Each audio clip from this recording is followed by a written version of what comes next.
Luke, thank you so much for your time. It's nice to virtually meet you. How you doing? I'm doing well, thank you. I'm good. I'm good.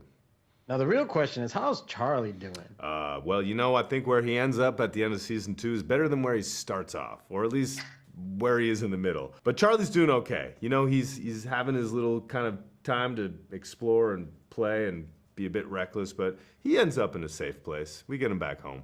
How do you feel about the writing of the character, after one season where it takes you? Because yeah, we see um like you said, he's being a little bit reckless. He wants to do different things. He doesn't just want to be a lawyer. How much fun are you having with the character? Look, every actor, when you come back and do a second season, which is a blessing in and of itself, we want the opportunity to do more. We go like, I hope they give me some more interesting stuff, and they definitely did with this second season. I actually had no idea what to expect from a second season of Platonic, especially like where does Charlie fit into it all, because the show is so much about Sylvia and Will's relationship. So I'm so grateful coming back into season two that they gave me this really fun journey to go on, where Charlie gets to be the one that kind of has his midlife crisis. Yeah, it's definitely a lot of fun. And with that in mind, how much does that really say about you working with Rosemore and being able to explore that relationship? Because honestly, as a married man myself, it's an interesting conversation to have. It's like where's that line between the platonic friends of the Yeah, opposite sex that you can have yeah. versus not, and it's I love the series for that reason. Yeah, no, and that's great, and I think that's exactly like the reaction that I was hoping for. And I never want to ask people like, "Are you married? Do you watch this with your partner?" But like, I think that is the really true thing because it's uncomfortable.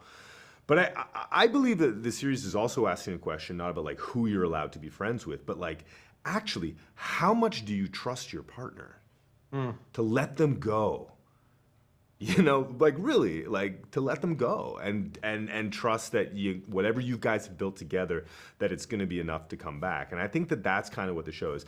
And by the way, like Charlie, they've written him in a way, and I think that I have this as a human being, but like he is a very patient and accepting guy.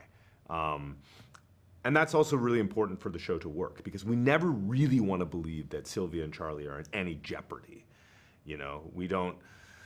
We don't want to believe. Have you ever like watched a show with your wife, your partner, and been like watching somebody have an affair, and you are watching that with your partner, you're like, ooh, this is really uncomfortable. Like, oh my gosh, like, ooh, we don't want the audience to feel that way.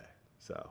It's true. That's every Spanish soap opera. At the beginning of every Spanish soap opera, you know that the main character who's married is going to end up with the main protagonist who's Yep. not Not even married. alive.